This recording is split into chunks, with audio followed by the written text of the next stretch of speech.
G'day. Today we're taking a look at a game called Soldier Runner.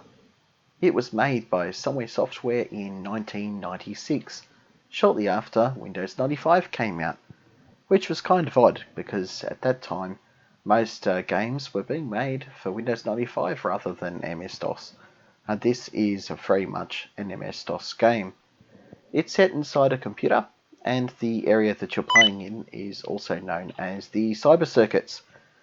There's a lot of sort of liberty being taken here, so there are things you'll see in these circuits that really shouldn't exist in hardware, and vice versa.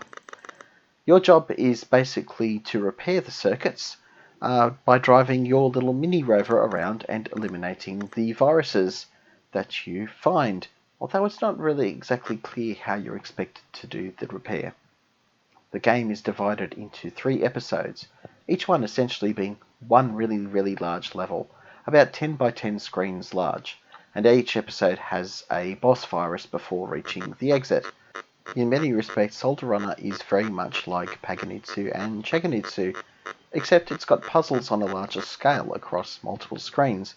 The first puzzle that you'll see me solving here I think covers about 6 screens, and I need to go around and around in a loop before I finally get the final key to escape it.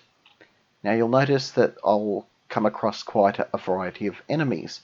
Now this is a little bit different to what you'd find in games like Paganitsu or Chaganitsu, because these enemies don't behave in a logical way. They're really kind of erratic in their behaviour. So we've got a worm virus, which is harder to destroy. The main difficulty with it is pretty much just not being able to destroy it fast.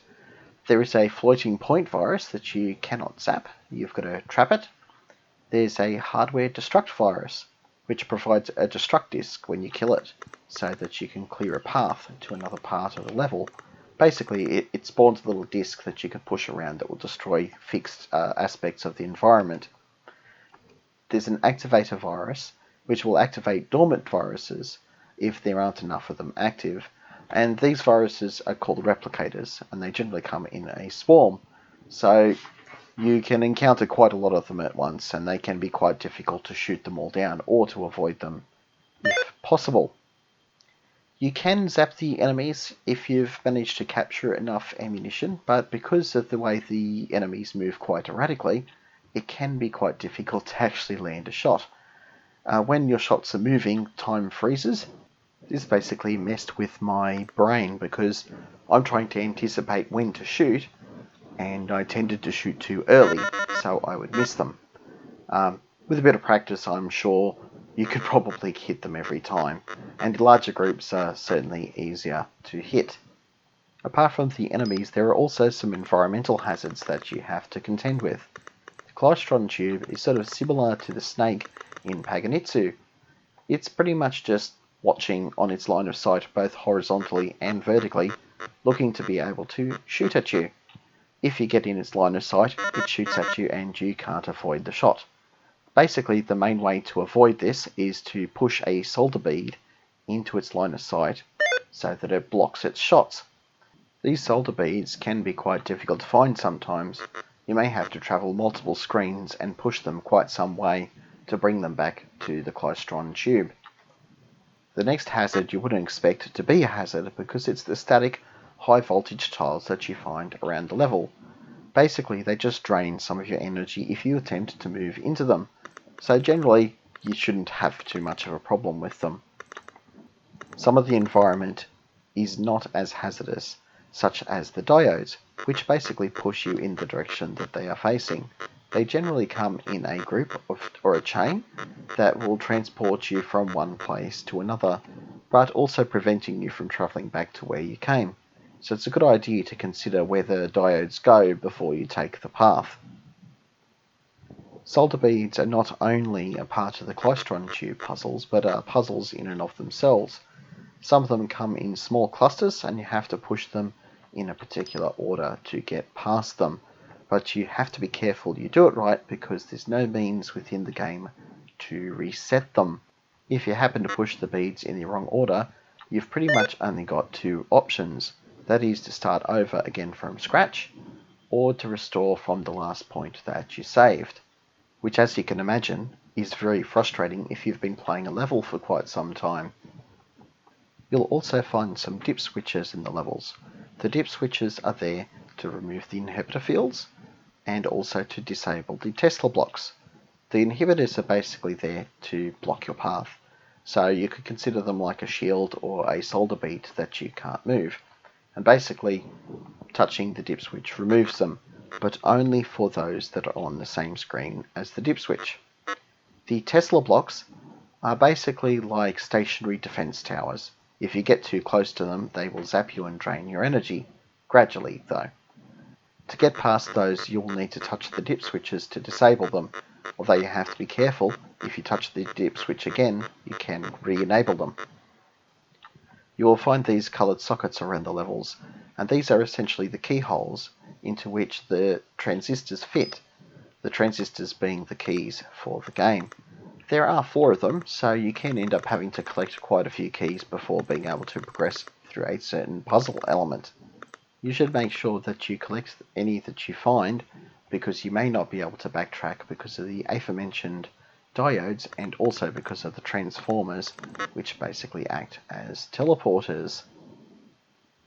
With all these different aspects of the environment, the game does get to be a little bit complicated. To make things a little bit easier, there is an auto-map system, which you can bring up at any time pressing the M key, although it only shows you areas that you've already been, unless of course you pick up a system diagram object which will add to your map and show you the rest of the area, hopefully making things a little bit simpler. I spent quite a few hours playing Soldier Runner, and I wasn't able to reach the end of the first episode.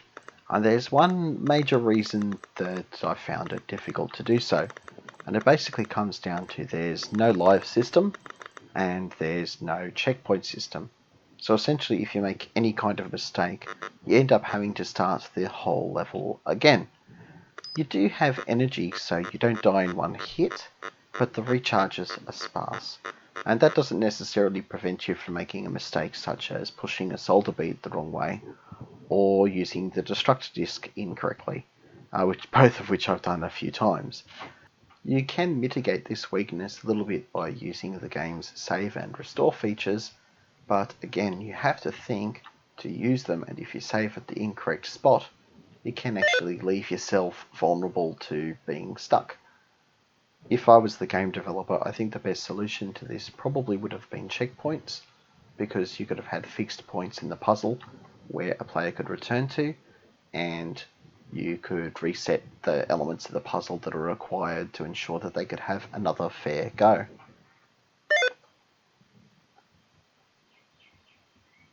I found I had some technical issues with the game as well. The controls felt a little bit weird. Basically, you had to repeatedly tap the key to move very quickly at all, and that sort of resulted in quite tired fingers. But also, when you turned, you'd have to tap the key twice before you'd move in that new direction. And this made sometimes moving feel a little bit awkward, although I can understand why the author wanted you to be able to turn in place, so you could shoot in a direction without actually having to move. I also found that there were a few potential glitches that you should be wary of when playing, particularly with the diodes. If you try to move or shoot whilst caught up in the diodes and being pushed, you will find that you are sometimes able to move, and this can cause you to glitch into another part of the level that you're not supposed to be in. This can basically mess up your entire run. So once you enter a diode, hands off the keyboard until you come out the other side. The last 2 issues are actually linked. I found that I couldn't run Soldier Runner under DOSBox. Basically, the glitch that you will experience is you can only play one of the 3 episodes, and in this case, it selects the 3rd one every time. Now, that wouldn't be a problem if you were just reviewing a part of the game and only needed to play 1 episode, but the 3rd episode turns out it's not complete, and so if you try to play under DOSBox, you get a very incomplete and confusing experience. So what I've done today is I've installed Solder Runner on my IBM ThinkPad laptop. I've captured it with my Epiphan USB to DVI device, which is the reason for the enveloping around the screen. Normally the game would fill the entire screen, but on my laptop for some reason it seems to have scaled into this smaller section there. I think it's mostly an artifact of playing on the laptop. Another technically curious aspect of this game is when you download it, it actually comes in the form of a Windows installer, and this installer needs Windows 95 to run, which is quite curious considering it's an MS-DOS game. It does include some program groups and icons and stuff to make it easier to run, but it actually doesn't need Windows 95 at all to play the game. So you can copy it across to an MS-DOS machine and it should work fine, although the level editor for Windows won't work. There is also an editor for MS-DOS, although I found it a little bit confusing to use, but it would probably be a good candidate to use to fill out that third level that basically is very sparsely populated at the moment. So there we have it. That's a quick look at the game Solder Runner, a curious game made shortly after Windows 95. That really belongs in the MS-DOS era before it. I hope you enjoyed the video. We'll catch you next time.